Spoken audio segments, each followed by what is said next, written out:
आरंभिक शिक्षा। भीम की शिक्षा का जो आरंभिक काल था वह नवजागरण का काल था। देश अंग्रेजी शासन की बेड़ियों से मुक्त होने हेतु प्रयत्नशील था। लोगों में स्वतंत्रता की भावना का विकास करने के लिए शिक्षा पर काफी जोर दिया जा रहा था। अनेक संस्थाएं खड़ी हो रही थी, लेकिन समाज में ऊंच नीच का आलम निरंतर बढ़ता ही जा रहा था। संवर्ण जातियों के लोग दलित अछूतों से घृणा करते थे। नवजागरण के इस काल में भी, जबकि सारा देश आपसी मतभेदों को भुलाकर एकजुट हो रहा था, उस समय भी दलितों को केवल सामाजिक मुख्यधारा से अलग ही नहीं रखा जाता था, बल्कि उसे घृणा और अपेक्षा की दृष्टि से भी देखा जाता था। ऐसी ही विषम परिस्थिति में एक ब्राह्मण अध्यापक से ही भीम को अत्यंत स्नेह मिला। उन्होंने भीमराव को अंबावडेकर के स्थान पर स्नेहवश अंबेडकर नाम से संबोधित करना प्रारंभ कर दिया। इसी तरह का एक अन्य ब्राह्मण अध्यापक पेंडसे का भी अपूर्व स्नेह अंबेडकर को मिला। पर समाज की छुआछूत की बीमारी ने उसके मार्मिक हृदय पर जो आघात किया, इसने उसे विद्रोही बना दिया। इस प्रारंभिक शिक्षा में भी सारे परंपरागत अवरोधों, विषमताओं एवं कुचक्रों का सामना करते हुए इस बालक ने इस बात को सिद्ध करने का प्रयास किया कि बुद्धि और विद्वता किसी वर्ग एवं जाति की संपत्ति नहीं होती। असामान्य परिस्थितियों में अंबेडकर ने 1907 ईस्वी में बंबई स्थित एल्फिंस्टन हाई स्कूल से मैट्रिक की परीक्षा पास की। यह अंबेडकर के लिए एक महत्वपूर्ण उपलब्धि थी। मैट्रिक पास करने के बाद पिता रामजी राव ने किसी तरह बालक अंबेडकर का दाखिला एल्फिंस्टन कॉलेज में 1908 ईस्वी में करा दिया। इंटर आर्ट्स की परीक्षा पास करते करते उनकी हिम्मत पस्त हो गई। आजीविका उपार्जन का कोई विशेष भार अपने कंधों पर लिए बिना पुरुषार्थवश यहाँ तक पहुँचना भी अपने आप में कम महत्वपूर्ण नहीं था। बाल विवाह की प्रथा उन दिनों अपनी चरम सीमा पर था। बाल विवाह से अंबेडकर अपने आप को बचा नहीं पाए।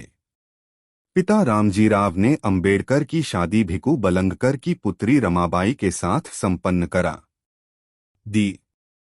शादी के समय रमा की उम्र 9 से 10 थी और अंबेडकर 17 वर्ष के थे।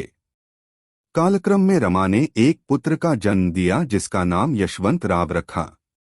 शादी इनके विकास में अवरोधक हो सकती थी, लेकिन अंबेडकर तो पुस्तकों के दीवाने थे। फलस्वरूप विद्या ने खुलकर उनका आलिंगन किया। 1912 ईस्वी में एल्फिंस्टन कॉलेज से अंबेडकर ने B.A. की परीक्षा पास कर भारतीय परंपरा में एक नया अध्याय जोड़ दिया। उस समय अस्पृश्य समाज की दयनीय स्थिति और शिक्षा के प्रति उदासीनता पर यदि गौर किया जाए तो रामजी राव ने जिस लगन और उत्साह के साथ अंबेडकर को B.A. तक पढ़ाया, वह सचमुच प्रशंसनीय है। शिक्षा हेतु विदेश प्रस्थान। अपने देश की संकीर्ण चहारदीवारियों से निकलकर अंबेडकर विदेशों के उन्मुक्त वातावरण में शिक्षा पाने की इच्छा रखते थे, परंतु आड़े आ रही थी उनकी आर्थिक परिस्थितियां।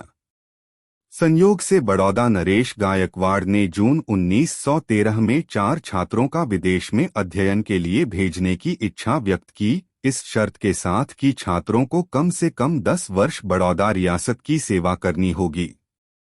भीमराव अंबेडकर की आकांक्षा इस छात्रवृत्ति से पूरी हो गई।